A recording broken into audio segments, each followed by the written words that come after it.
baby, let's split. There's a little gas station on down the road that might be fun to hit. So they drove up to the station and they both jumped off and takes a ride. They were up to derision at Jake's decision as they both saw him to the inside. The attendant, he was an old man, and you know he didn't think it very funny. When Patooth would out, that great big gunner said, "Honey, give me all your money." Well, the old man opened up the cash drawer, and Jake grabbed the money and ran with Petula out the door to the big chopped hog that was parked on the center kickstand. Then they headed out for the 4-lane, and they... You can advertise your business on Night Dreams Talk Radio, and you will be heard worldwide. Why not contact us at nightdreamstalkradio@gmail.com. Do you have a paranormal story you want to share on Night Dreams Talk Radio? You could be a guest.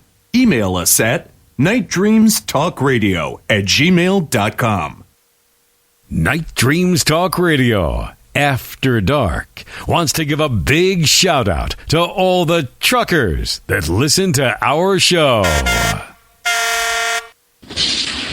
Coming to you from some far point station, like a cosmic tumbleweed, both north and south of the Pleiades. Here's your host, Gary Anderson. And we are back. Boy, that thunder is so bad here tonight. Down at the compound, down at Gig Harbor, we got Patrick Cross. We're talking about, well, the paranormal, ghost hunting, his experiences at living in a haunted house when he was a kid growing up. He's been UFO'd, seen UFOs, been abducted, and now he's, well, famous for ghost hunting. What is this? What made you go out and start looking for ghosts? And what got you actually going in investigating the paranormal, Patrick? Honestly, I did it because I was getting really pissed off with being attacked and ghosts and hauntings. That's what I said. That's it. I'm going to investigate this. I'm going to get down to the bottom of this, the brass tacks. So that's really what I was doing, and it was never. I just kind of fell into it. It was never about media. In fact, media shunned us on TV and radio for many years. Anybody you talking about ghosts, they thought you were nuts. You know, I said, well, maybe you need to be on a psychology show or something. So it's true. It's like back in the 80s, nobody can, well, you know, maybe we can talk to about, you know, Dr. Phil, go on there, you know. Nobody really respected or cared about us at the time. They go, what the hell are you talking about, boy? Just like stuff like that. So I hooked up with some authors who were serious about, I was doing Canadian history at the time. And thanks to John Robert Colombo, who was one of my peers who I looked up to, who wrote a lot of Canadian folklore and a lot of history of ghosts and hauntings. And he said, well, let's hook up, you know, let's go to places. And I would pick up places that were haunted, and we'd go and check them out and talk to the owners and talk to people and all the inns and everything else. And that's really how it got going. And then I got on to CBC Radio and did some documentaries on there and CBC television. And kind of went from there, from Toronto and Canada, and then trickled down to the U.S. And I got on Fox News and News 24 and News 4 and Los Angeles News because I was in L.A. I hooked up with Chris Angel, who I know, and, you know, we did some stuff there. And then with David Copperfield, who was also a really haunted guy who's into the paranormal, who's a magician. And kind of went from there. And I just, you know, got lots of, I was always doing it for research. I was never doing it for the, you know, celebrity or media stuff. And people looked up to me because I was trying to give them answers to relate to what was happening in their own lives if they were haunted as well. Interesting. You know, what do you think of the new generation of ghost hunters? I have mixed feelings because I've had some on my show that, you know, we start the interview. I mean, I check out them, you know, pretty good before I bring them on.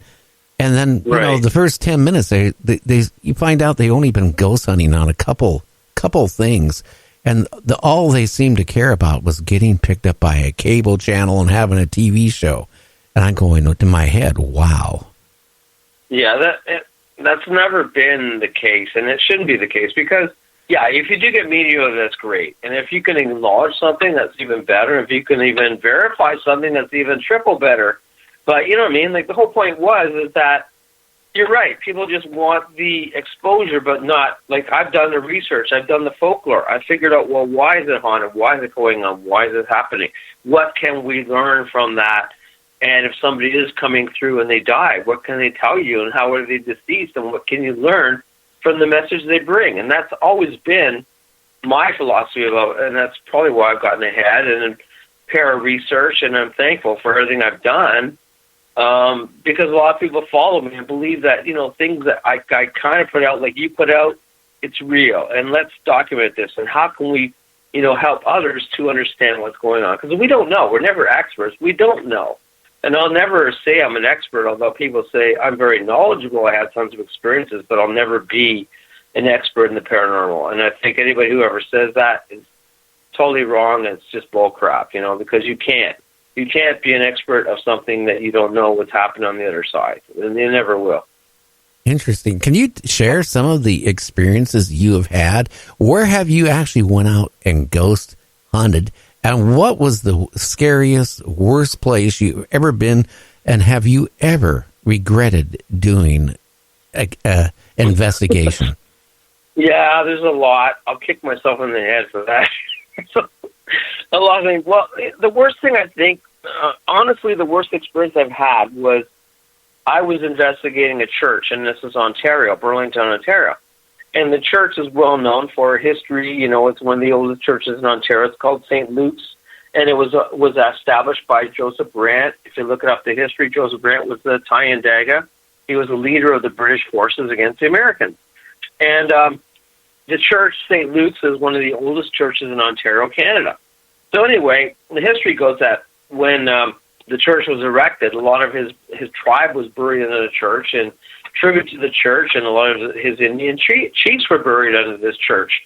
So the whole land is like, sacred ground to the Indians that were here, and a lot of the. And Joseph Brant, being a British leader, he was a Seneca. He was even though he was American, he was led by the British government. So when he died, or when he was finished his services, he was awarded 3,500 acres of land. So the story goes is that the church, St. Luke's, is known as the Little White Chapel in history books. I was investigating this church, and of course, there's a cemetery there, and a lot of settlers from the war there, and he's buried there, and his wife is buried there, and everybody else buried there. And a lot of the tribe is buried underneath the church when they built it. So I'm investigating it, and we had, at one point, I had the full right to go into the church and check it out, see what paranormal activity was happening, because a lot of the parishioners, a lot of the congregation were all upset. They were getting haunted. They go in, they want to have a sermon. Their books would be opening. You know, the things would be coming up, voices and chanting and Indian chanting and everything else, disrupting the service. You hear guns and soldiers and men walking around, all kinds of stuff. So one night I was allowed to go in. We had free reign of the church. We went in there. And no sooner did I walk in, I think 5 minutes into it, this thing started happening. I could smell kind of like a sulfur. I visually saw black images coming through. I saw spirit energy. I saw all kinds of ghosts coming through. And then I heard this screaming, like a high-pitched scream, and some evil kind of like ghost guy, all smoke, black, big guy, about 7 feet tall, saying, "Get out," right? And it freaked me out because all they were doing was there to document. So obviously this thing was putrid. It smelled terrible, whatever it was in front of me. And all of a sudden, the altar just goes on fire. Everything just goes poof, like that, just on fire. Everything's going on fire. The drapes are going on fire. Everything's going on fire. Oh, my God, I'm going to burn alive here. And all these screeching was going on, like some screeching animal in the church. I'm freaking right out. My friend outside, Carolyn, is knocking on the door. The door's locked by themselves. I can't get out. Try to go to the doors. I'm getting scratched, and now I'm getting bit. All my arms are getting scratched and up and bit and, bled and everything else. I'm freaking out going, I don't know what's happening. I'm getting attacked by some demon, and the whole altar, the whole flames, there's a cross that was on top by the altar. It was all burning up in flames, and all smoke was coming out. I'm getting my lungs filled. I can't breathe. I can't do anything. I'm calling out to like God or anybody to help me. And just this demon shit was happening everywhere, like around me, crawling me and trying to pull me in and basically choke me, suffocate me, And it was just bizarre. I've never had that intense experience, and it was all real because I was getting cut and bled and scratch and claw marks.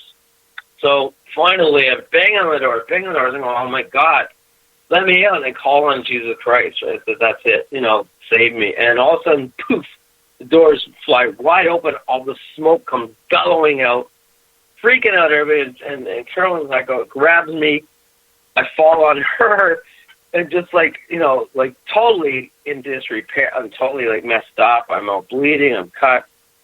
And she goes, holy shit, what's happening? I said, like, there's blood and everything. And like, the demons are coming after us. I fall down the stairs with her. When the doors are open, okay, church's lights are on. We look back, and she walks up the stairs. I'm on the, suffering on the ground. I'm needing water or something. And she goes, like, well, there's nothing there. Seriously, nothing was there. All the smoke, all the fire, everything was completely gone. Just totally bizarre. I freak right out and go, what the hell happened here?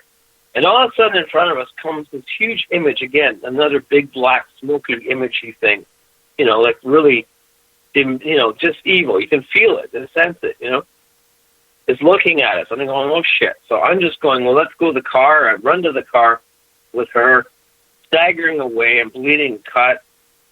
And I just had to have water because I couldn't breathe. I was coughing. And we start the car, and this thing is just like staring at us, like huge black image of whatever, and red eyes about 7 feet tall. Freaked the shit out of me. And I've never experienced anything that demonic or attacked in my life. It's just totally, obviously this thing didn't want us there, and we just heard this thing get out and leave. And it was scary as hell. I've documented it in a book as well, and I'm working on a movie series on it. It's just totally a net.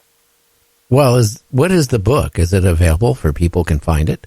Yeah, the book is online, actually. It came out in October with an author. She's not a famous author, but she's a published author named Erica Cart-Gammon.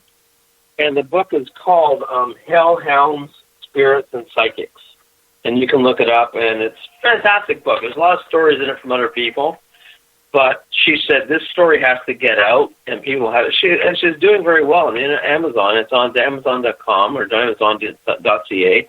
And I got in the book, and now Netflix is working on a story about it on an hour show.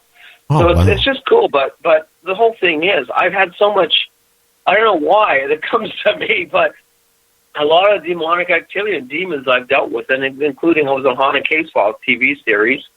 And again, we were dealing with an entity on an island. I was working with another co-investigator. We were left on an island. We were attacked by demons and entities from a native culture. What happened to you, Patrick? These demons, what were they doing to you guys? Well, obviously, again, for the Haunted Case Files series, it's on episode 2 on the season 2. And it's called the Haunted Lodge. And we were up north in Canada, cottage country, and we went up to this island that was native ground, native land, and there was this huge banquet area, banquet center, entertainment center, and it was for the rich. It was for the parties for the rich. Only the famous people could go there, and they would gamble and do whatever they want. And the heyday, Marilyn Monroe was there. Frank Sinatra was there. A lot of these famous people there, Dizzy Gillespie, all these big bands were there. And it was a huge playground for the rich. And we went up because it was all falling apart and it was all being taken over and being destroyed. And we went up to investigate. We were invited up there by the island, the owner of it, and said, well, we want to check out the history and check it out before it all becomes destroyed. And we said, yeah, it's a great thing to do. So we went up there historically for the research. I had no idea what was on the land or what was attached to the land or anything. And we were left there. They said, well, we'll drop you off at, 7 p.m. and pick you up at 6 in the morning. And, you guys can survive the night. There was no power, no lights, no nothing. Nothing at all was there. no cell phone, no service. We were left alone.